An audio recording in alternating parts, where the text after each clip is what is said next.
नमस्कार. सखी सह्याद्रीच्या आजच्या भागात मी चैताली कानिटकर आपल्या सगळ्यांचं अतिशय मनापासून स्वागत करते. फॅट्स हा शब्द जरी ऐकला ना तरी आपल्या डोळ्यांसमोर दिसायला लागते ती अतिरिक्त चरबी, वाढलेलं वजन, पोटाचा सुटलेला घेर आणि बरंच काही काही. खरं सांगायचं तर फॅट्स म्हणजे आयुर्वेदात किंवा आहारशास्त्रानुसार स्निग्ध पदार्थ. 1 ग्रॅम फॅट जरी असतील तरी ते साधारणपणे 8 ते 9 कॅलरी इतकी ऊर्जा आपल्या शरीराला नेहमी पुरवत असतात.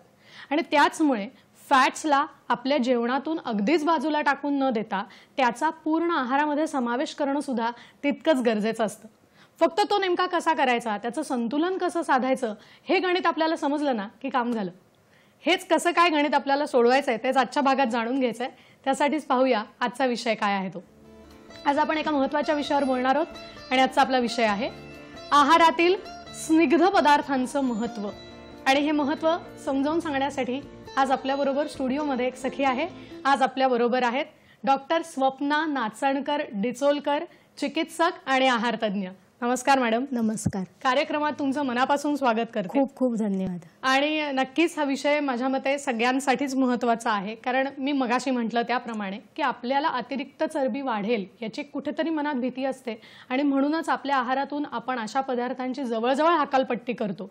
तर असं न करता हेच आपल्याला आजच्या भागातून त्यांच्याकडून जाणून घ्यायचं आहे. आणि म्हणूनच मी सर्वप्रथम स्वप्ना मॅडमची सगळ्यांशी ओळख करून देते. डॉक्टर स्वप्ना नाचणकर डिचोलकर काया चिकित्सेत MD केलेलं आहे. नाशिक येथून post graduate fellowship in panchakarma सुद्धा त्यांचं झालेलं आहे. आहार नियोजन आणि पोषणासंदर्भात एक डिप्लोमा त्यांचा झालाय. सातारा, कोल्हापूर, वडोदा इथल्या वेगवेगळ्या रुग्णालयांमध्ये काम करण्याचा सुद्धा त्यांचा अनेक वर्षांचा अनुभव आहे. त्यांचे ठाण्याला स्वतःचे क्लिनिक सुद्धा आहे. त्याचबरोबर healthy living with doctor Swapna या नावाने त्यांचं यूट्यूब चॅनल आहे. त्याच्यावर त्यांचे अनेक व्हिडिओज याच संदर्भात प्रसिद्ध सुद्धा आहे. आज आहारातलं स्निग्ध पदार्थांचं महत्त्व ते आपल्याला समजावून सांगणार आहेत. आजचा आपला विषय आहे आहारातील स्निग्ध पदार्थांचं महत्त्व. तेव्हा या विषयाच्या अनुषंगाने आपले प्रश्न असावेत. आता अर्थातच वेळ घालवायचा नाहीये, कार्यक्रमात आपल्याला सुरुवात करायची. पुन्हा एकदा मॅडम तुमचं मनापासून स्वागत करते कार्यक्रमामध्ये. आणि अगदी पहिलाच मनात माझा प्रश्न आहे की आपण मगाशी म्हटलं त्याप्रमाणे की वजन वाढेल या भीतीने जवळजवळ या सगळ्या पदार्थांची आपल्या आहारातून हकालपट्टीच करतो. तर स्निग्ध पदार्थांची आपल्या शरीराच्या दृष्टिकोनातून किंवा शरीराला नेमकी गरज कशी आहे किंवा किती गरज आहे, काय सांगाल याविषयी? चैताली, कसं आहे ना की स्निग्ध पदार्थ म्हटलं किंवा फॅट म्हटलं की आपल्या डोळ्यासमोर येतं की माझं वजन वाढेल किंवा माझं कोलेस्ट्रॉल वाढेल, मग ते मी किती खाऊ का पूर्णच खाऊ, मी तेल तूप पूर्णच आहारातनं बंद करू, असं बऱ्याच जणांचा गोंधळ येतो. माझ्याकडे अनेक रुग्ण येतात की मग त्यांच्यामध्ये संभ्रम असतो की नक्की खायचं की नाही खायचं. पण जर आपण बघितलं तर आपल्या आहारासाठी किंवा शरीरासाठी म्हणा कार्बोहायड्रेट, प्रोटीन आणि फॅट हे आपल्या शरीरातले एक मूलभूत घटक सांगितलेले आहेत. मूलभूत म्हणजेच काय, तर ते आपल्या शरीरासाठी गरजेचे आहेत. मग जर आपण फॅट म्हटलं किंवा स्निग्ध पदार्थ म्हटलं तर त्यांचं आपल्या शरीरासाठी काय काम आहे, तर स्निग्ध पदार्थ आहेत ते आपल्या पेशींच्या संरचनेमध्ये एक महत्त्वाचं काम करतात. त्याचबरोबर आपल्या त्वचेखाली सबक्युटॅनियस फॅट असतं जे आपल्या शरीराचं तापमान नियंत्रित करण्यासाठी गरजेचं असतं. आपल्या प्रोटेक्शनसाठी ते महत्त्वाचं काम करतात. जसं की आपले महत्त्वाचे ऑर्गन्स आहेत, किडनी, हृदय यांच्या भोवती एक विसरल फॅट असतं ते त्यांचं प्रोटेक्शन करतात. आणि जसं तू मगाशी म्हणालीस की 1 ग्रॅम फॅटमध्ये 9 कॅलरीज असतात, तर ते अगदीच बरोबर आहे की प्रोटीनमध्ये किंवा प्रथिनांमध्ये आणि कार्बोहायड्रेटमध्ये आपण 1 ग्रॅमपासून 4 कॅलरीज मिळतात. पण तेच जेव्हा तुम्ही एखादं स्निग्ध पदार्थ खाता तेव्हा 1 ग्रॅममधून तुम्हाला 9 कॅलरीज मिळतात. म्हणजे ऊर्जेचा स्रोत म्हणून ते आपल्यासाठी खूप गरजेचे आहेत. त्याचबरोबर जे फॅट सोल्युबल व्हिटॅमिन्स आहेत म्हणजे ते स्निग्ध पदार्थांमुळे विरघळतात, ते कुठले विटॅमिन्स आहेत तर विटॅमिन A आहे, D आहे, E, K हे जे विटॅमिन्स आहेत. विटॅमिन D ची डिफिशियन्सी तर तुला माहितीच आहे की सध्या किती जास्त आहे. तर ह्या विटॅमिनचं काम चांगलं चालण्यासाठी ते ॲब्झॉर्ब होण्यासाठी देखील फॅट हे तितकेच महत्त्वाचे आहे. नक्कीच. म्हणजे तुम्ही म्हणलात ते फार महत्त्वाचं आहे की आपलं दैनंदिन जे जीवन आहे किंवा आपली जी दैनंदिन कार्याची पद्धत आहे आणि त्याच्यासाठी मुळात लागते ती ऊर्जा, आणि ही ऊर्जाच पुरवणारा स्निग्ध पदार्थ हा प्रचंड मोठा स्रोत आहे. त्यामुळे त्याचा कुठेतरी आपल्याला वापर करणं हे खूप गरजेचं आहे. मॅडमच्या बोलण्यातून कळलं आणि मला विज्ञान विषय आठवला. आपण खरं तर सगळेच जण शाळेत हे शिकलेलो असतो, पण कुठेतरी विज्ञानाचा विसर आपल्याला पडत चाललाय असंही आपलं वाटतं. थोडंसं कुठे चुकतं की आपल्याला कुठले फॅट्स खाल्ले पाहिजेत किंवा किती प्रमाणामध्ये खाल्ले पाहिजेत किंवा कुठे आपल्याला ते कट डाऊन करणं गरजेचं आहे, ते संतुलन थोडंसं आपलं कुठेतरी बिघडतं आणि आपण सगळा दोष आहे तो आपण त्या फॅटवर देऊन मोकळा होतो की मी हे खाते म्हणून माझं कोलेस्ट्रॉल वाढतंय किंवा माझं वजन वाढतंय. तर ते गणित कुठेतरी आपल्याला जमलं पाहिजे. बरोबर आहे. आणि त्याचबरोबर मला हे विचारायचं आहे की आता हे सगळे पदार्थ गरजेचे आहेत किंवा तुम्ही त्याची आम्हाला कार्य समजावून सांगितलेत, तर ते आपल्याला बघता येईल का? तुम्ही एकदा आम्हाला पुन्हा कार्य सांगाल का? म्हणजे आपल्याला बघता येईल की कुठली कार्य नक्की स्निग्ध पदार्थ करत असतात? हो, नक्कीच सांगेन. सगळ्यात महत्त्वाचं म्हणजे आपली जे पेशी, हा सगळ्यात जो आपला मूळ घटक आहे त्या पेशीच्या संरचनेमध्ये त्याचं महत्त्वाचं काम आहे. दुसरं महत्त्वाचं काम मी सांगितलं ते म्हणजे ऊर्जेचा एक मेन स्रोत आपल्याला तो आहे. आणखीन एक महत्त्वाचं काम आहे म्हणजे आपल्या शरीरातलं जे तापमान आहे ते नियंत्रित करण्यासाठी ते खूप गरजेचं आहे. आपल्या शरीराला ते संरक्षण देतं. शरीरातले जे महत्त्वाचे ऑर्गन्स आहेत त्या ऑर्गन्सना ते चांगलं संरक्षण देतं. आणि जे स्नेह किंवा स्निग्ध विद्राव्य जे विटामिन्स आहेत जसं की विटामिन ए, डी, ई, के यांचं शरीरामध्ये चांगलं ॲब्झॉर्प्शन होण्यासाठी देखील ते तितकेच महत्त्वाचे आहेत. त्यामुळे फॅट किंवा स्निग्ध पदार्थ हे पूर्णपणे वाईट आहेत किंवा त्याने आपलं कोलेस्ट्रॉल वाढतं म्हणून ते पूर्णपणे टाळले पाहिजे असं अजिबातच नाही. नक्कीच. मला वाटतं आपल्याला हे दिसतंय की पेशींचं कार्य असेल किंवा ऊर्जा पुरवठा असेल, संरक्षण देणं हे शरीराला हे सगळंच गरजेचं आहे. नक्कीच. मला आता याच दृष्टीने विचारायचं आहे की हे सगळं काम हे सगळेच स्निग्धांश करत असतात, मग रोजच्या आपल्या जेवणामध्ये हे स्निग्ध पदार्थ असणं किती गरजेचं आहे की रोजच्या रोज आपण याचा वापर करणं ह्याची काय गरज आहे? नक्कीच गरजेचं आहे. फक्त त्याचं आपल्याला गणित समजलं पाहिजे. आता जर आहारामध्ये म्हटलं तर आहारामध्ये त्याचं एक विशेष महत्त्वाचं आहे. जसं आपण आहार कशासाठी घेतो, आपण अन्न कशासाठी खातो, तर निश्चितच आपल्याला एनर्जी हवी असते, ऊर्जा हवी असते. जसं सांगितलं की फॅट हे ऊर्जेचा एक चांगला स्रोत आहे, त्यामुळे ऊर्जेसाठी तर आपल्याला आहारामध्ये ते असणं गरजेचंच आहे. दुसरं महत्त्वाचं आहे ते म्हणजे आपण जे मसाले वापरतो म्हणजे काय आपण तेलामध्ये किंवा तुपामध्ये जिरं मोहऱ्याची फोडणी देतो, तर ह्या अन्नाला चव प्राप्त करून देण्यासाठी आपण जे काही खातोय त्याचा अरोमा चांगला वाढवण्यासाठी फॅट खूप गरजेचं आहे. जे आपण खातोय त्याला चांगली चव नसेल तर आपल्याला ते खावंसं देखील वाटत नाही, तर ह्यासाठी फॅट गरजेचं आहे. आणि एक महत्त्वाची गोष्ट म्हणजे की आपण खाल्ल्यानंतर आपल्याला वाटतं की हा माझं पोट आत्ता भरलंय, ही जी तृप्तीची भावना आहे ह्या तृप्तीच्या भावनेसाठी आपल्याला फॅट खूप गरजेचे आहेत. जेव्हा तुमच्या आहारामध्ये मग ते फॅट कुठल्याही माध्यमातून असू दे, जसं की तूप असू दे, खोबरं असू दे, तुमच्या आहारामध्ये जेव्हा काही प्रमाणामध्ये फॅट असतात तर ही पोट भरल्याची भावना तुम्हाला लगेच मिळते. तुम्ही काहीतरी सुकं खाल्लंस तर तुला ते सुकं खाल्ल्यावर असं पोट भरल्यासारखं वाटत नाही, थोड्या वेळाने परत काहीतरी खायची इच्छा होते. पण तेच तू अगदी 1 चमचा शिरा जरी खाल्लंस, कारण त्याच्यामध्ये तूप खूप जास्त असतं, की तुला असं वाटतं की हा माझं पोट छान भरलंय आणि आपल्याला लगेचच एकदम भरल्यासारखं वाटतं किंवा छान वाटतं. ही जी भावना आहे ती आपल्या पदार्थातल्या फॅटमुळे येते. नक्कीच. मला वाटतं इतकं सगळं महत्त्व आहे की एखाद्या वेळेला तेल तूप वगळून जर एखादं खाणं केलं की खरंच असं वाटतं की आपण ते खातोय पण ते समाधानकारकरित्या आपण पोटात ढकलू शकू की नाही याबद्दल मात्र शंका आहे. त्याच्याचमुळे आपल्याला फॅट किंवा स्निग्ध पदार्थांची तितकीच गरज असते. आता तुम्ही मगाशी उल्लेख केलात की खोबरं असेल किंवा तूप असेल, तेल असेल, तर मला आता याच्याचकडे यायचंय की स्निग्ध पदार्थांचं काही वर्गीकरण आपल्याला करता येतं का किंवा स्निग्ध पदार्थ कुठले कुठले आहेत, त्याच्या कशा पद्धतीने आपल्याला त्याची यादी करता येऊ शकते, काय सांगाल याविषयी? नक्कीच त्याची आपल्याला वेगवेगळ्या पद्धतीने यादी करता येईल आणि ती माहिती असणंही गरजेचं आहे. म्हणजे असं नाही की ते फक्त एक अभ्यासक्रमाचा भाग आहे किंवा म्हणूनच नाही, तर प्रत्येकाला विशेषतः ज्या गृहिणी आहेत त्यांनाही माहिती असणं गरजेचं आहे. कारण आणि खूपच साधं आहे, म्हणजे त्याच्यासाठी काहीतरी रॉकेट सायन्स नाहीये. जसं की एक अगदी आपण बघितलं तर मेन काय असतं तर इनव्हिजिबल फॅट आणि व्हिजिबल फॅट असतात. तर इनव्हिजिबल आणि व्हिजिबल म्हणजे काय, तर समजा तुझ्यासमोर तेल किंवा तूप ठेवलं तर तुला माहिती आहे की हे स्निग्ध आहे, हे फॅट आहे ह्याच्यामध्ये, म्हणजे काहीतरी व्हिजिबल फॅट आहेत.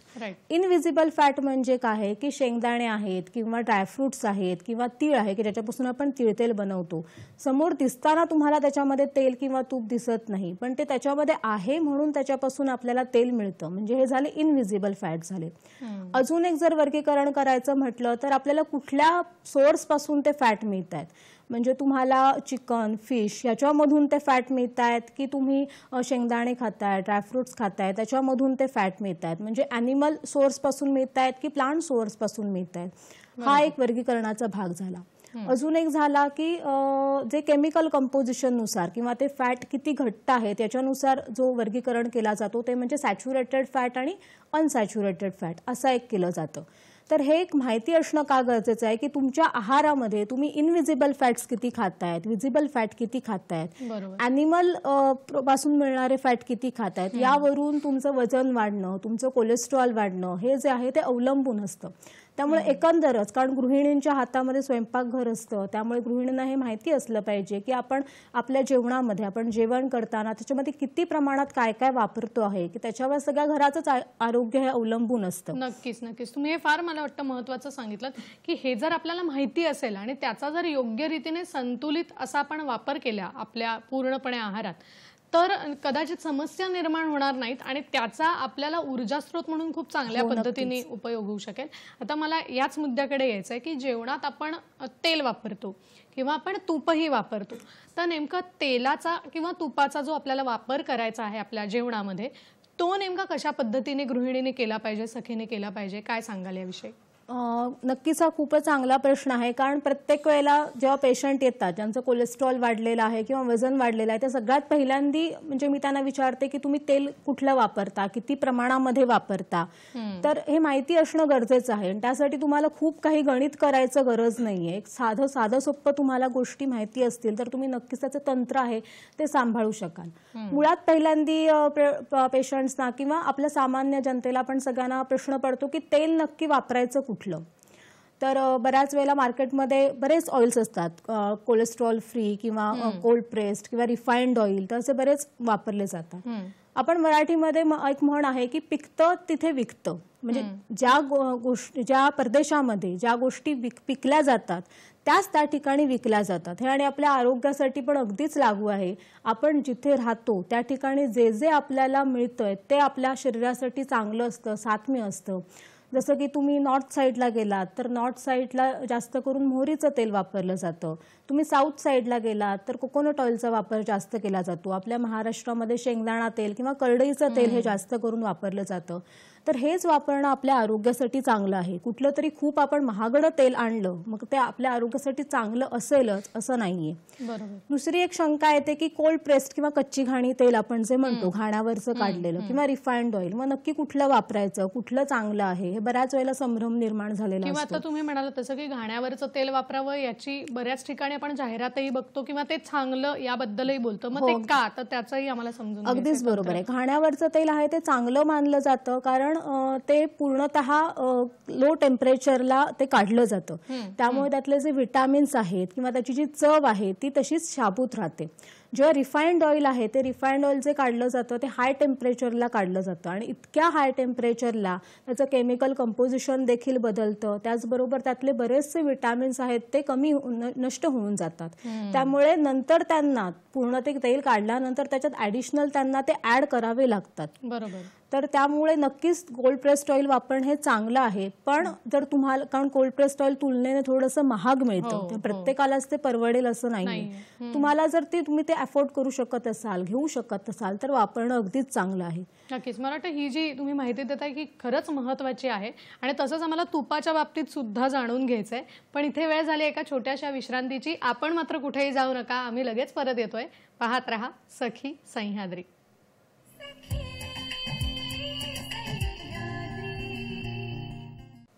ब्रेक नंतर पुन्हा एकदा सगळ्यांचं स्वागत करते. आज आपण बोलतोय आहारातील स्निग्ध पदार्थांचं महत्त्व या विषयावर आणि आपल्याला मार्गदर्शन करते एक सखी आहार तज्ञ चिकित्सक डॉक्टर स्वप्ना नाचणकर डिचोलकर. ब्रेक पूर्वी त्यांनी आपल्याला स्निग्ध पदार्थांचं एकंदरच आपल्या शरीरासाठीचं असणारं महत्त्व किंवा स्निग्ध पदार्थांची कार्य ही खूप चांगल्या पद्धतीने समजावून सांगितली आणि आपण एका मुद्द्यापाशी येऊन थांबलो होतो की तेलाचा मुद्दा. आता तो मुद्दा मी त्यांना विचारणार आहे, पण तत्पूर्वी सर्व प्रेक्षकांना आवाहन करते की या विषयाशी निगडित आपल्या मनात जर काही प्रश्न असतील, शंका असतील तर त्या जरूर विचारा आणि त्यासाठीचे संपर्क क्रमांक 24908050 24988050 022 आपला STD कोड आहे. आता आपण पुन्हा एकदा या प्रश्नाकडे वळूया. मॅडम, तुम्ही तेलाबद्दल आम्हाला सांगत होतात आणि घाण्यावरच्या तेलापाशी आपण येऊन थांबलो होतो. तर आपल्याला अजून तेलाविषयी काही सांगायचं आहे का, तर ते आम्हाला सांगा. आणि त्याचबरोबर माझ्या मनात आहे की तुपाचा वापर सुद्धा कशा पद्धतीने आपल्या आहारात केला जावा, काय सांगाल याविषयी? नक्कीच. जसं मी मगाशी सांगितलं की घाण्याचं तेल आहे ते नक्कीच आपल्या नेहमीच्या आहारामध्ये म्हणजे नेहमीच्या जेवणामध्ये वापरणं हे खूप चांगलं आहे. जर तुम्हाला शक्य असेल तर तुम्ही घाण्याचं तेल नक्कीच वापरू शकता. पण बऱ्याच वेळेला ते प्रत्येकाला परवडतं किंवा ते आपण घेऊ शकतो असंही नाहीये. तर इथे प्रश्न येतो की तुम्ही तेल किती प्रमाणामध्ये वापरता, याला खूप जास्त महत्त्व आहे असं माझं मत आहे. की तुम्ही तेल कोणतं वापरता, त्यापेक्षा ते किती प्रमाणामध्ये तुमच्या आहारामध्ये आहे, किती प्रमाणामध्ये तुम्ही ते वापरलं जातंय आणि हे गृहिणींना माहिती असणं खूप गरजेचं आहे असं मला वाटतं. कारण तुम्ही कितीही चांगलं तेल वापरा, जसं की कोल्ड प्रेस्ड ऑइल वापरा, महागाचं तेल वापरा, पण ते तुमच्या आहारामध्ये खूप जास्त प्रमाणामध्ये असेल तर त्याचा शरीराला तुम्हाला त्रासच होणार आहे. तर तेल नक्की किती वापरायचं असं बऱ्याच वेळेला प्रश्न निर्माण होतो. किंवा कोलेस्ट्रॉल वाढले म्हणून एखादा पेशंट येतो तर त्या मी साहजिक विचारते की तुम्ही तुमच्या जेवणामध्ये किती तेल असतं. तर बऱ्याच वेळेला पेशंटला त्याचं नीट उत्तर देता येत नाही. तर कारण आपण मोठे मोठे कॅन आणतो तेलाचे आणि मग आपल्याला अंदाज येत नाही की आपण किती तेल आपलं वापरलं गेलंय. तर एक साधारणपणे सांगायचं म्हटलं, खरं तर तुमचं वय किती आहे, की तुमचं शरीरामध्ये तुमच्या कोलेस्ट्रॉल आहे का, हृदयरोग आहे का, यावर अवलंबून राहतं की तुम्ही किती प्रमाणामध्ये तेल किंवा तूप आहारामध्ये असलं पाहिजे. पण एक सर्वसाधारणपणे सांगायचं म्हटलं तर 2 चमचे तूप हे सामान्य व्यक्ती आहे ते अगदीच खाऊ शकतात किंवा असलं पाहिजे त्यांच्या आहारामध्ये. आणि दुसरं आहे ते म्हणजे तेल किती वापरावं. तर 3 ते 4 चमचे तेल म्हणजे अगदी अंदाज सांगायचा म्हटला तर महिनाभरामध्ये एका ॲडल्ट व्यक्तीसाठी किंवा मोठ्या व्यक्तीसाठी अर्धा लिटरची पिशवी एका व्यक्तीसाठी खूपच पुरेशी आहे. मग ह्याकरता एक छोटी टिप मी गृहिणींना देऊ इच्छिते की तुम्ही मोठे मोठे कॅन आणण्यापेक्षा जर तुम्ही पिशवी आणलीत तर तुम्हाला अंदाज येईल की तुमच्या घरामध्ये समजा 2 व्यक्ती असतील, नवरा बायको असतील, तर 1 लिटर तेल हे तुमच्या महिनाभरासाठी पुरेसं आहे. त्यामुळे तेल कोणतं वापरताय ह्याच्या इतकंच महत्त्वाचं आहे की ते किती प्रमाणामध्ये पोटात जाते. आपण कितीही महागडी वस्तू आणली, कितीही चांगली वस्तू आणली, पण त्याचा वापर हा अति प्रमाणामध्ये असेल तर ते आपल्या शरीरासाठी हानिकारकच आहे. बरोबर. आणि याचबरोबर मला हे एक मनात आहे की तूप वापरताना तुम्ही म्हणालात की 2 चमचे साधारण तूप हे आवश्यक असतं आपल्या शरीराला. मग याच्यात एक मनात प्रश्न येतो की मग हे तूप वापरताना आपण गाईच्या तुपाचा वापर करावा की म्हशीच्या तुपाचा वापर करावा? कारण अलीकडे गाईच्या तुपाचा वापर करण्याचं प्रमाण किंवा ते चांगलं आहे शरीराच्या दृष्टीने असं ऐकायला मिळतं. मग हे तूप नेमकं कशा पद्धतीने वापरावं, काय सांगाल? नक्कीच. गाईचं आणि म्हशीचं दोन्ही तूप चांगले आहेत. असं नाही आहे की गाईचं तूप खूप श्रेष्ठ आहे किंवा म्हशीचं नाही आहे. पण आयुर्वेदामध्ये जे आपल्या नेहमीच्या आहारामध्ये वापरायला सांगितलेलं आहे ते गाईचं तूप वापरायला सांगितलेलं आहे. याचं कारण असं आहे की म्हशीचं तूप किंवा म्हशीचं दूध हे दोन्हीही पचण्यासाठी थोडंसं जड असतं. तर त्यामुळे तुमचा अग्नी तेवढा चांगला नसेल, तुमचा डायजेस्टिव्ह पॉवर तेवढी चांगली नसेल तर ते तूप खाण्यामुळे तुम्हाला फायदा होण्याऐवजी कदाचित त्रास देखील होऊ शकतो. त्यामुळे तुलनेने गाईचं तूप हे अधिक आपल्यासाठी चांगलं आहे. अगदी लहान मुलांपासून, गरोदर स्त्रियांपासून, वृद्धांपर्यंत सगळी जण ते त्यांच्या आहारामध्ये घेऊ शकतात आणि त्याचा त्यांना नक्कीच फायदा होतो. फक्त त्याचं प्रमाण जसं मी सांगितलं की दिवसभरामध्ये 2 चमचे तूप इतकं पुरेसं आहे. बरोबर. मला वाटतं हे आणि सगळ्यांनी लक्षात ठेवायला हवं. आणि याच्यात तुम्ही एक आत्ता बोलता म्हणालात की गरोदर स्त्रियांसाठी सुद्धा हे आवश्यक आहे. तर आता मला स्त्रियांच्या या अवस्थांकडे यायचं आहे की लहान मूल असेल किंवा स्त्री जशी मोठी व्हायला लागते तशी तिची अवस्था वेगवेगळ्या टप्प्यामध्ये तिचं रूपांतर होत असतं. तर या सगळ्या टप्प्यांवरती गरोदर अवस्था असेल किंवा तिच्या आणखीन पुढची अवस्था रजोनिवृत्तीचा काळ असेल, तर ह्या सगळ्या कालावधीमध्ये शरीरासाठी स्निग्धांश गरजेचा असतो का? तर याविषयी आपण काय सांगाल? नक्कीच गरजेचा असतो. मुळात सगळ्यांसाठीच फॅट हे गरजेचं आहे. पण स्त्रियांमध्ये हार्मोनल चेंजेस अधिक होत असतात, मासिक पाळीचं चक्र असतं, त्यामुळे प्रत्येक टप्प्यावर त्यांचं जे शरीर रचना आहे किंवा आतले जी हार्मोनल चेंजेस आहेत ते बदलत असतात. त्यामुळे जर आपण बघितलं तर एकाच स्त्रीला एकाच सगळ्याच गोष्टींसाठी एकच मात्रा किंवा एकच हे असं प्रमाण नाही सांगू शकत आपण. तर आपण एक छोटे छोटे गट करायचे म्हटले तर तारुण्य अवस्थेमध्ये किंवा टीनेजर मुलींमध्ये जर आपण बघितलं तर त्यांच्यामध्ये ग्रोथ स्पर्ट असतो. म्हणजेच काय तर त्यांची वाढ खूप वेगाने होत असते.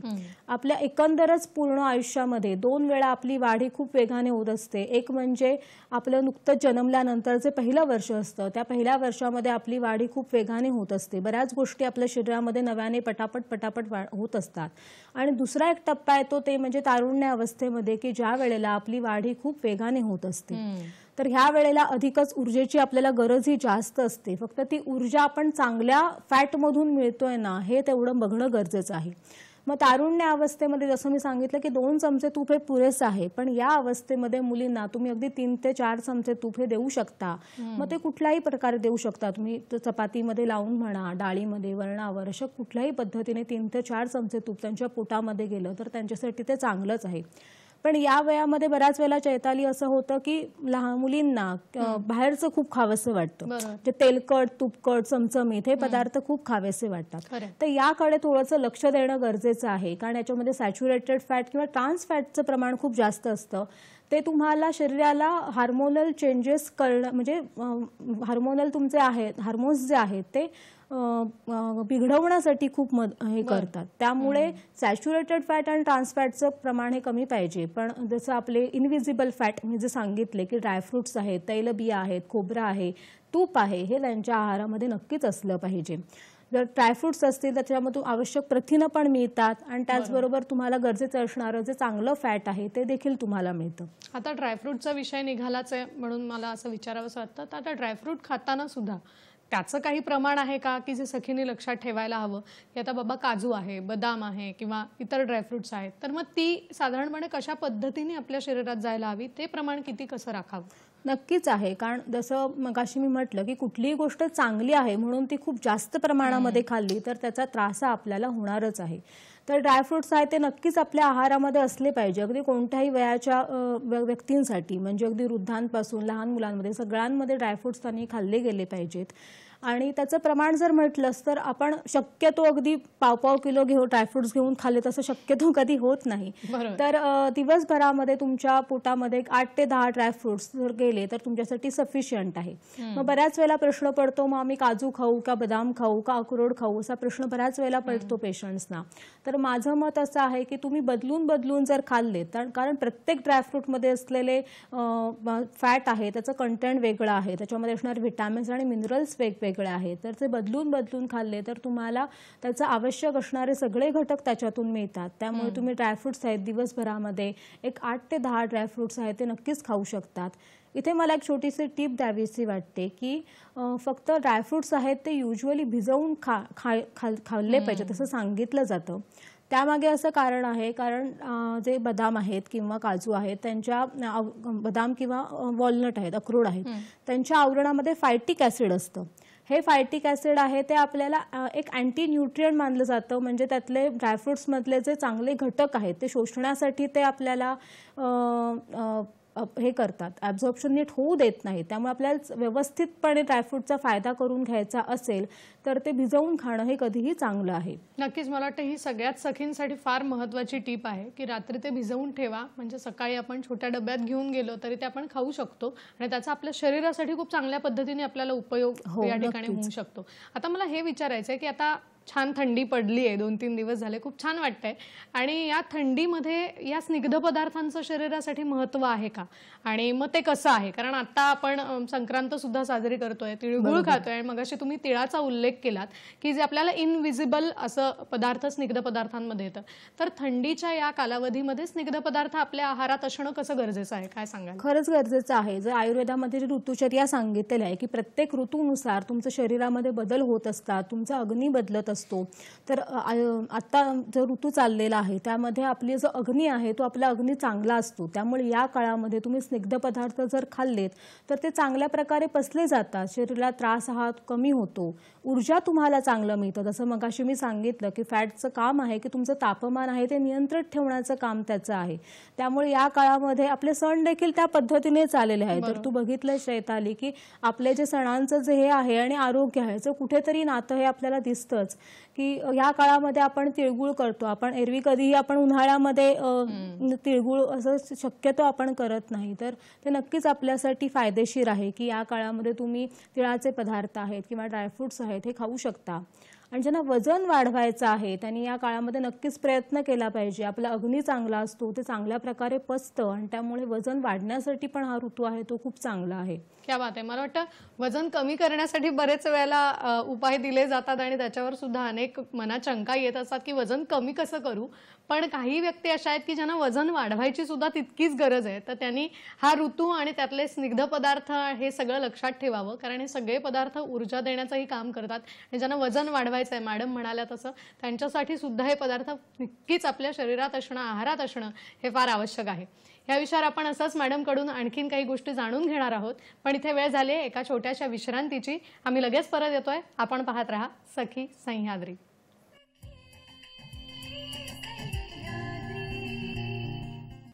ब्रेक नंतर पुन्हा एकदा सगळ्यांचं स्वागत करते. आजचा आपला विषय आहे आहारातील स्निग्ध पदार्थांचं महत्त्व, आणि हे महत्त्व आपल्याला समजावून सांगण्यासाठी आज आपल्या बरोबर आहेत आहार तज्ज्ञ चिकित्सक doctor Swapna Nachankar Dicholkar madam. Break पूर्वी त्यांनी खूप छान पद्धतीने आपल्याला माहिती दिली की ज्यांना वजन वाढवायचं आहे त्यांच्यासाठी हा ऋतू आणि हे स्निग्ध पदार्थ हे नेहमीच खूप मदतीला येत असतात. त्याचबरोबर मॅडम मगाशी आपण एका मुद्द्यापाशी आलो होतो की स्त्रियांचा साधारण जे अवस्थांतर होत असतं, मग ती स्त्री गरोदर असतानाचा तिचा कालावधी असेल, तर त्यावेळेला हा स्निग्ध पदार्थांचा तिच्या आहारातला जो समावेश आहे तो वाढला पाहिजे का, किंवा त्याचं साधारण काय महत्त्व आपण सांगाल? नक्कीच तेव्हा गरज असते, कारण जर आपण बघितलं की आपले नेहमीचे आपल्याला जेवढे कॅलरीज लागतात त्यापेक्षा गरोदर स्त्रीला ह्या 300 ते 350 ते कॅलरीज आहेत त्या जास्तीची गरज असते गरोदर स्त्रीमध्ये. पण फॅटची देखील गरज त्यांची वाढलेली असते. पण इथे एक गोष्ट लक्षात ठेवायला पाहिजे की ती स्त्री गरोदर होण्यापूर्वी तिचं वजन किती आहे, ती ओव्हरवेट आहे का, ओबेज आहे का, किंवा तिला रिलेटेड काही डिसीज आहे का, जसं की कोलेस्ट्रॉल वाढलं आहे, हायपरटेन्शन आहे का, हा मुद्दा लक्षात घेणं खूप गरजेचं आहे. बऱ्याच वेळेला असं होतं की स्त्री गरोदर आहे म्हणून तिला अगदी तुपाचे पदार्थ, दूध अगदी भरून भरून दिलं जातं. याचा परिणाम स्वरूप तिचं वजन आणखीन वाढतं. बऱ्याच वेळेला अगोदरपासून हायपरटेन्शन असेल किंवा अगदी नसेल तरीही या काळामध्ये वाढण्याची शक्यताही जास्त असते. त्यामुळे अशा वेळेला आहार तज्ज्ञांचा सल्ला घेणं हे खूप गरजेचं आहे की ते स्त्रीचं वजनानुसार तिला किती प्रमाणामध्ये दूध किंवा तूप हे दिलं गेलं पाहिजे. आपल्याला हे माहिती नसल्यामुळे किंवा बऱ्याच वेळेला आपल्याला हे असं वाटतं की नाही दूध दिलं किंवा तूप दिलं तर बाळ छान होईल किंवा पुढे तिला दूध चांगलं येईल. हे खरं आहे, पण ते अवलंबून आहे की स्त्रीचं वजन जर अगोदरच जास्त असेल आणि तुम्ही तर तिला खूप जास्तीचं तूप किंवा दूध दिलं तर वजन खूप वेगाने वाढतं. मग अशा वेळेला मग डिलिव्हरीच्या वेळेला देखील अडचण येऊ शकते आणि त्यानंतर ते स्त्रीला वजन कमी करणे हे खूप मुश्किल होऊन जातं. बरोबर. म्हणजे सखीने हे सगळं पारखून घेऊन योग्य सल्ला घेऊन मगच या पदार्थांचा आहारात जितका आवश्यक आहे ह्याच्या बाबतीमध्ये इतकी जागरूकता अजून नाही आहे की गरोदर झाल्यानंतर आपण किती प्रमाणामध्ये आहार घेतला पाहिजे. आपल्या डोक्यामध्ये फक्त एवढंच असतं की जर प्रेग्नंट आहे तर तिला दूध व्यवस्थित मिळालं पाहिजे, तिच्या आहारामध्ये तुपाचे पदार्थ असले पाहिजेत, पण त्याचं प्रमाण किती असलं पाहिजे. जसं मगाशी सांगितलं की इनव्हिजिबल फॅट हा देखील एक फॅटचा चांगला स्रोत आहे. तर हे फॅट तुम्ही वाढवू शकता की ज्यामुळे तुमचं वजन वाढणार नाही पण तुम्हाला आवश्यक असणारे घटक देखील मिळतील. अक्रोड खाणं गरजेचं आहे. अक्रोडमध्ये ओमेगा 3 फॅटी ऍसिड्स असतात जे ब्रेन डेव्हलपमेंटसाठी मदत करतात. त्यामुळे बाळाच्या वाढीसाठी ते खूप उत्तमरित्या काम करतं, तर ते असणं गरजेचं आहे.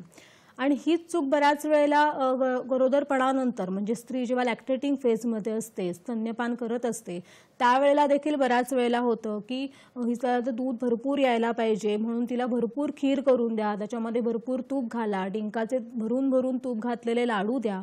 हे पौष्टिक जरी असलं तरी त्या स्त्रीला किती गरजेचं आहे हे तपासून घेणं आहार तज्ज्ञांकडून खूप गरजेचं आहे.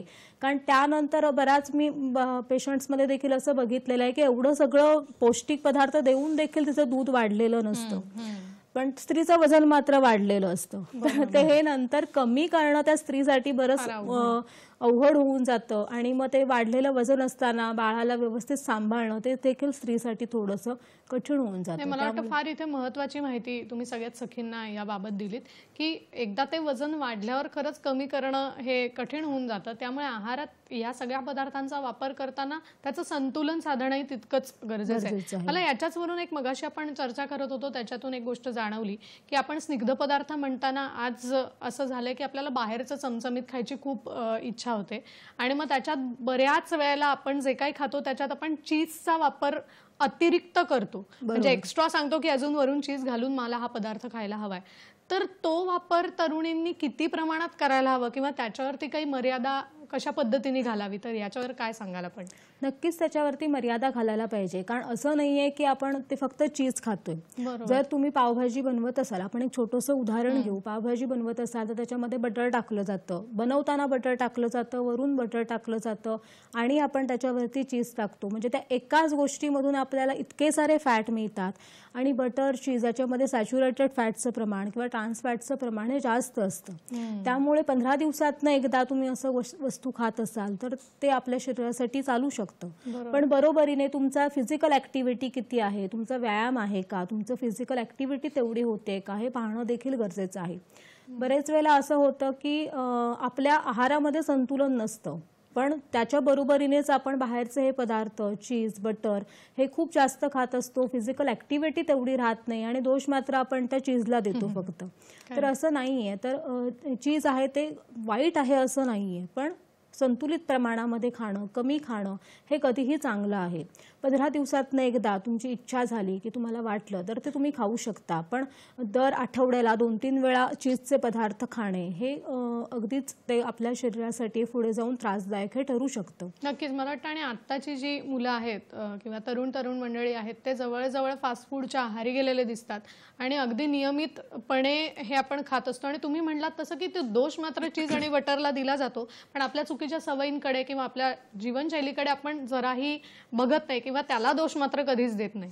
तर ही गोष्ट सगळ्यांनी मला वाटतं लक्षात घेण्यासारखी. आता तुम्ही एक उल्लेख केलात ट्रान्स फॅट किंवा सॅच्युरेटेड फॅट, तर ही गोष्ट नेमकी काय हे आम्हाला समजावून सांगाल का? तर ट्रान्स फॅट आहे, हे फॅट असं आहे की ती मुळात आपल्या आहारामध्ये जेवढं कमी असेल, जेवढं आपण ते कमी प्रमाणामध्ये खाऊ तेवढं आपल्या आरोग्यासाठी ते खूप चांगलं आहे.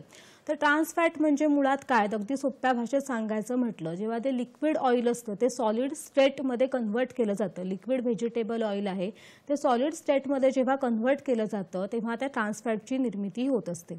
तर त्याला बऱ्याच वेळेला तुम्ही जर फूड पॅकेटवर मागे लेबल वाचलं तर पार्शली हायड्रोजनेटेड ऑइल किंवा पार्शली हायड्रोजनेटेड फॅट असं त्याच्यावर आपल्याला लिहिलेलं हे दिसून येतं.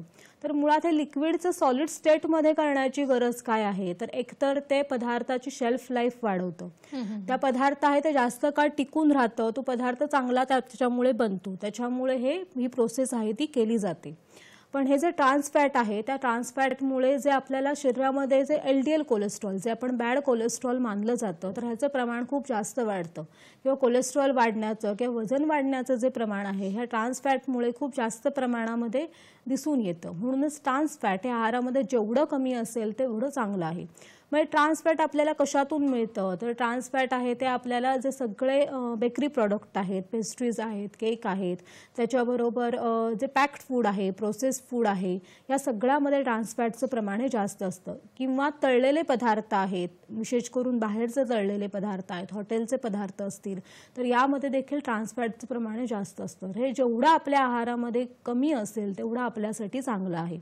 मला वाटतं खूप महत्त्वाचं तुम्ही आत्ता एक म्हणालात की बरेच वेळेला आपण फूड खातो, पदार्थातलं पॅक फूड, पण त्याच्या मागचं आपण कधी वाचत नाही, त्यात काय काय आहे या गोष्टी आपल्याला माहिती नसतात. तर इथून पुढे या गोष्टींच्या बाबतीत आपण थोडीशी सावधगिरी बाळगायला हवी. आणि शक्यतो तुम्ही म्हणालात तसं की घरी केलेले पदार्थ जर खाल्ले गेले तर ते उत्तम असतात, आपल्या नजरेसमोर ते तयार केले जातात, निश्चितच याचा फायदा होईल. आता मला पुढचा प्रश्न विचारायचा आहे, जो प्राणीज पदार्थ आपण ज्याला म्हणतो, तर त्याचं आहारात सेवन किती करावं, कसं करावं, कारण त्याच्यात सुद्धा स्निग्धांशाचं प्रमाण असतं. तर मग ते खाताना नेमकी आपण काय काळजी घ्यायला हवी, काय सांगाल? नक्कीच, कारण फॅटचा एक सोर्स आहे तो ॲनिमल ओरिजिन पण आहे. मग ॲनिमल ओरिजिनमधून आपल्याला फॅट कशातून मिळतं, तर चिकन आहे, मटण आहे, फिश आहे, अंडा आहे, याच्यातून आपल्याला फॅट हे मिळत असतं. तर बऱ्याच वेळेला जेव्हा कोलेस्ट्रॉल वाढतं किंवा अँजिओप्लास्टी नंतर पेशंट येतात की आता काय खाल्लं पाहिजे, तर ह्यामध्ये बऱ्याच वेळेला चिकन, नॉनव्हेज हे पूर्णपणे बंद करा किंवा किती प्रमाणामध्ये खाऊ हे असं प्रश्न रुग्णांना पडलेले असतात. तर यामध्ये जर सांगायचं म्हटलं तर तुम्हाला पूर्वीचा इतिहास असेल, म्हणजे तुमचं कोलेस्ट्रॉल अगोदरच वाढलेलं असेल किंवा तुम्हाला हायपरटेन्शन असेल, अँजिओप्लास्टी झाली असेल, तर अशा वेळेला जे फिश आहे ते फिश खाणं हे कधीही चांगलं राहतं. फिशमध्ये गुड फॅट्स असतात, ओमेगा 3 फॅटी ॲसिड्स असतात, ते चांगले मानले जातात. फक्त इथे एक छोटी काळजी घेणं गरजेचं आहे. हे फिश आहेत ते एकतर तुम्ही आमटीमधली खाल्ले पाहिजेत किंवा जसे बंगाली लोक आहेत ते स्टीम करून खातात. तर हे स्टीम किंवा तुम्ही आमटीमधले असे फिश किंवा करीमधले जे फिश आहेत ते खाण्याकडे जास्त प्रेफरन्स दिला पाहिजे. त्यामुळे तेलाचं अमाऊंट तुमच्यामध्ये कमी जातं. शक्यतो फ्राय फिश हे खाणं टाळलं पाहिजे. जर तुम्हाला चिकन किंवा मटण हे खायचं असेल तर तुम्ही 15 दिवसातनं किंवा आठवड्यातून, ते डिपेंड आहे की तुमचे कोलेस्ट्रॉल लेवल्स किती आहेत किंवा तुम्हाला पूर्वीचा काय इतिहास आहे त्याच्यावर हे अवलंबून राहू शकतं. आणि जर अंड म्हणाल तर अंड आपण आहे ते अगदी नियमितपणे खाऊ शकतो. तर त्याला असं काही विशेष मर्यादा आहेत असं नाही वाटत मला. म्हणजे ही काळजी आपल्याला घ्यायला लागणार आहे. विशेषतः त्यांनी उल्लेख केला की कोलेस्ट्रॉल ज्यांना हृदयरोग आहे अशाने. आता मला ह्याच दृष्टीने विचारायचं आहे तळलेल्या पदार्थांबाबत, की बरेच वेळेला असं होतं की घरात सुद्धा आपण दिवाळीच्या वेळेला वगैरे चकली करतो किंवा इतर काही गोष्टी करतो की जे तळल्याशिवाय आपल्याला नाही करता येत. बरोबर. अगदी वडे सुद्धा घरी करायचे तरी ते तळायला लागतातच. मग हे तळलेले पदार्थ खाणं पूर्ण बंद करायला हवं का, किंवा मग त्याबाबत आपण काय संतुलन साधलं पाहिजे? नक्कीच आहे की तळलेले पदार्थ सगळ्यांनाच आवडतात आणि ते खावेसे वाटतातही. त्यामुळे अगदी कितीही सांगितलं पेशंटला की तुम्ही तळलेले खाऊ नका तर ते पूर्णपणे बंद झाले असं कधीच होत नाही. तर यामध्ये काय काळजी घ्यायला पाहिजे हे महत्त्वाचं आहे. तर एक तळलेले पदार्थ आहेत ते तुम्ही खाऊ शकता, पण 15 दिवसातनं एकदा. काहीतरी विशेष कार्य आहे, सण आहे किंवा आपल्याला इच्छा झाली. कारण कधी कधी असं होतं एखादी गोष्ट आपण पूर्णतः टाळली तर मग ती कधी कधी आपण मग जास्त खाणं सुरू करतो. म्हणजे आपली ती इच्छा जर आपण दाबली तर ते जास्त खाणं सुरू करतो. तर त्यासाठी तुम्ही 15 दिवसातनं एकदा खाऊ शकता किंवा जसं काही सण असेल तर त्यावेळेला खाणं हे चांगलं आहे. पण या ठिकाणी एक लक्षात घ्यायला पाहिजे की शक्यतो हे तळलेले पदार्थ आहेत ते घरात बनलेले असावेत. याचं कारण देखील महत्त्वाचं आहे. कारण जेव्हा आपण तेल तळतो तर प्रत्येक तेलाचा हा स्मोकिंग पॉईंट आहे तो वेगवेगळा असतो. म्हणजे तेल एका विशिष्ट तापमानाला जेव्हा तापवलं जातं तेव्हा त्याच्यामधून फ्री रॅडिकल्स तयार होतात, HNE सारखा एक टॉक्सिक सबस्टन्स तयार होतो. आणि हे दोन्ही आहेत ते हृदयरोग होण्यासाठी, कॅन्सरसारखे गंभीर आजार होण्यासाठी, कोलेस्ट्रॉल वाढण्यासाठी, लिव्हरचे तुमचे डिसीज होण्यासाठी, या सगळ्यासाठी कारणीभूत असतात. आणि जेव्हा तुम्ही हे तळलेलं तेल आहे ते परत तळता तेव्हा ते आणखीन जास्त मात्रेमध्ये तयार होत असतात. त्यामुळे नक्कीच तळलेले पदार्थ जेव्हा आपण बाहेर खातो तेव्हा ते प्रत्येक वेळेला तेल बदलतील असं नाही आहे. ते परत परत तेच तेल बऱ्याच वेळेला वापरलं जातं. तर चांगल्या प्रतीचं तेल वापरतील असं देखील नाही आहे. पण आपल्या घरी आपण जर करत असू तर आपण कमी तेलामध्ये आपल्या चांगल्या प्रतीचं तेल वापरून ते करू शकतो. इथे मला एक सकीना सांगावंसं वाटतं की बऱ्याच वेळेला हे तळलेल्या तेलाचं करायचं काय हा मुद्दा बऱ्याच वेळेला सखींसाठी असतो. फारच महत्त्वाचा मुद्दा आहे मला वाटतं हा. कारण उरलं तर काय करायचं? कारण कसं असतं, एकतर तेल आपण एवढं महागाचं आणलेलं असतं ते सगळंच्या सगळं टाकून द्या हे देखील जीवावर येतं बऱ्याच वेळेला. तर अशा वेळेला मला एक सांगावंसं वाटतं की मुळात जर गरज असेल तरच तुम्ही तो पदार्थ आहे तो डीप फ्राय करा. नाहीतर आपल्याकडे बेकिंगचं ऑप्शन आहे किंवा शॅलो फ्रायचं ऑप्शन आहे. तर हे ऑप्शन्स देखील तुम्ही वापरू शकता. पण खरंच तळणं हे गरजेचं असेल तर कमी तेल वापरा, जेणेकरून ते जास्त तेल आहे ते आपलं वाया जाणार नाही. म्हणजे तेवढंच आपण डिस्कार्ड करू शकू. पण कधी असं तेल राहिलं तर काही काळजी घेणं हे गरजेचं आहे. त्याच्या खरं तर गाईडलाईन्स त्या ऑलरेडी सांगितलेल्या आहेत, पण बऱ्याच वेळा त्या लोकांपर्यंत त्या पोहोचत नाहीत. तर त्यातलं सगळ्यात पहिल्यांदा सांगितलेलं गेलेलं आहे की एकतर तळलेलं तेल हे परत आपण नाही वापरलं पाहिजे, कारण त्याच्यामध्ये टॉक्सिक सबस्टन्स हे तयार झालेले असतात. मग हे तेल काय करायचं, तर हे तेल आहे ते तुम्ही छान गाळून घ्या. त्याच्यामध्ये फूड पार्टिकल्स हे राहतातच आपण तळल्यानंतर. ते छान गाळून घ्यायचं तेल आणि ते गाळल्यानंतर तुम्ही एका वेगळ्या डब्यामध्ये आहे ते ठेवून द्यायचं. आणि हे तेल तुम्ही पुढच्या 2 दिवसापर्यंत फोडणी देण्यासाठी वगैरे वापरू शकता. म्हणजे हाय टेम्परेचरला परत ते तळण्यासाठी वापरायचं नाही, पण तुम्ही फोडणी देण्यासाठी ह्या गोष्टींसाठी हे तेल 2 दिवसांपर्यंत वापरू शकता. 2 दिवसानंतरही तेल तसंच राहिलं तर हे तेल डिस्कार्ड करणं हे कधीही आपल्या आरोग्यासाठी चांगलं आहे. म्हणजे ते थोडेसे पैसे वाचवण्यासाठी आपल्या आरोग्याशी खेळ करणं कधीही बरोबर नाहीये. दुसरी एक गोष्ट आहे की हे तेल समजा म्हणजे काढल्यानंतर देखील ते तेल थोडंसं तुम्हाला काळसर दिसत असेल किंवा दाट जास्त झालेलं दिसत असेल, त्याला वेगळा वास येत असेल, तर असं तेल तुम्ही न वापरणं हे कधीही चांगलं आहे. खरंय, मला वाटतं आणि ही फार महत्त्वाची टीप आहे. कारण खरंच नक्कीच हे स्वयंपाकघरात होतच होतं, की तेल उरलं तर आता बाबा काय करू? तर मग सखी तेच आठवडाभर वापरत बसली तर ते आरोग्याच्या दृष्टिकोनातून योग्य नाहीये. हे सगळ्यांनी लक्षात ठेवायला हवं. खूप महत्त्वाची गोष्ट आपल्याला या ठिकाणी कळली. अजून असंच एक, मार्गदर्शन मला एक ऍड करावंसं वाटतं की हे तेल आहे ते परत तुम्ही फ्रेश ऑइलमध्ये टाकू नका. बरोबर. कारण ते वेगळाच एका डब्यामध्ये तुम्ही काढून ठेवलं पाहिजे, नाहीतर जे टॉक्सिक सबस्टन्स तयार झालेले आहे त्याच्यामुळे तुमचं फ्रेश ऑइल देखील खराब होईल. बरोबर बरोबर. म्हणजे ही एक काळजी आपल्याला या दृष्टिकोनातून घ्यायची. नक्कीच या विषयावर मॅडम असंच मार्गदर्शन पुढेही करत राहणार आहेत. फक्त वेळ झाली एका छोट्याशा विश्रांतीची. आम्ही लगेचच परत येतोय. पाहत रहा सखी सह्याद्री.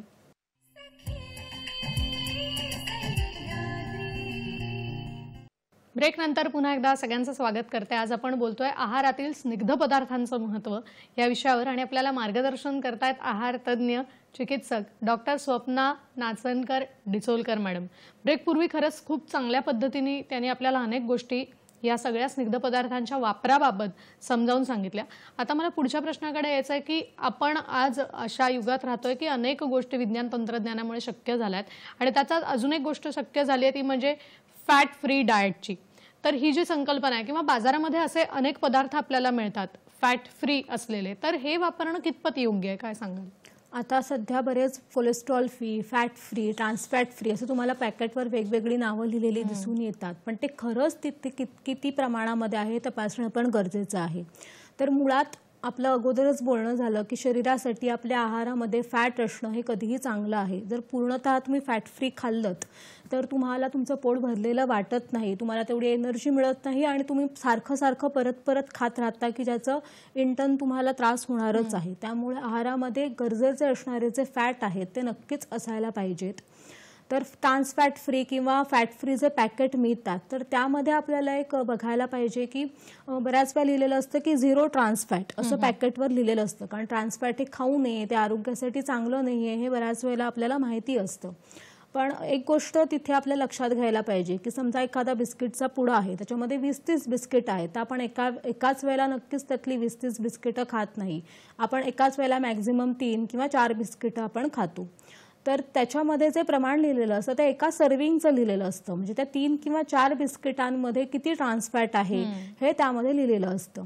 तर त्यामध्ये देखील जर ते प्रमाण 0.5 ग्रामपेक्षा कमी असेल त्या 3-4 बिस्किटांमध्ये तर त्या पॅकेटवर 0 ट्रान्स फॅट असं लिहिता येऊ शकतं. तर त्यामुळे ते 0 ट्रान्स फॅट आहे म्हणजे त्याच्यामध्ये पूर्णतः नाही आहे असं आपण नाही म्हणू शकत.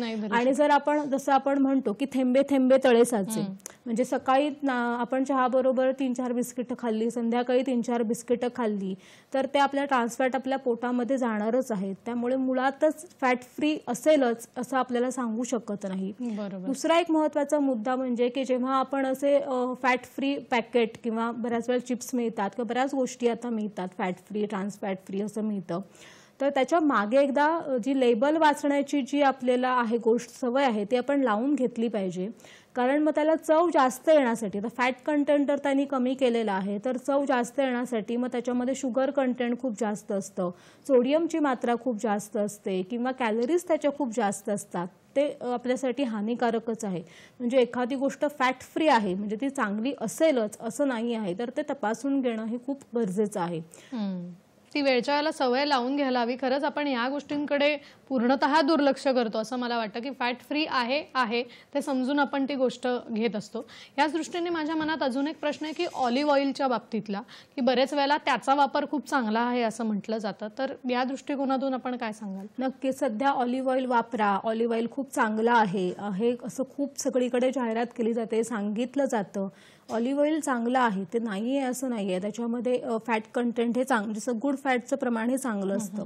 पण मी पहिल्यांदा जसं सांगितलं जे पिकतं ते विकतं, म्हणजे आपल्याकडे आपण खायची सवय आहे ते आपल्या शरीरासाठी चांगलं असतं. मुळात ऑलिव्ह ऑइल आहे ते आपल्या ठिकाणी पहिल्यापासून वापरलं नाही जात, ते आत्ता कुठे परदेशातून ते आपल्याकडे वापरण्याची ही सवय सुरू झालेली आहे. जर तुम्ही बाहेरच्या किंवा फॉरेनर लोकांची जी जेवणाची पद्धत बघितली तर ते शक्यतो त्यांच्यामध्ये तळणं, फोडणी देणं हे प्रकार फार कमी असतात. पण आपली जी भारतीय लोकांची जी पद्धत आहे त्यामध्ये तेलाचं गरम होणं किंवा तेल फोडणी देणं हे प्रकार खूप जास्त असतात.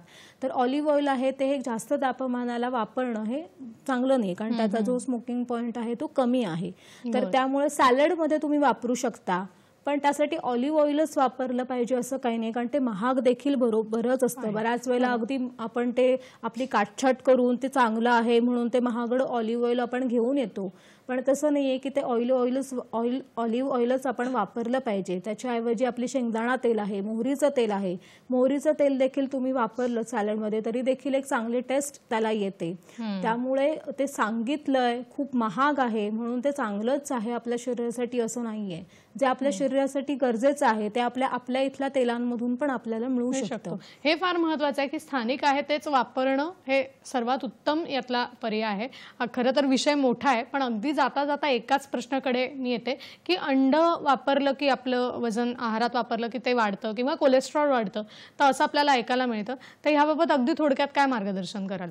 नक्कीच. बऱ्याच वेळेला रुग्णांचा असा समज असतो की आता माझं कोलेस्ट्रॉल वाढलेलं आहे तर मला अंड पूर्णपणे बंद करायला लागेल का?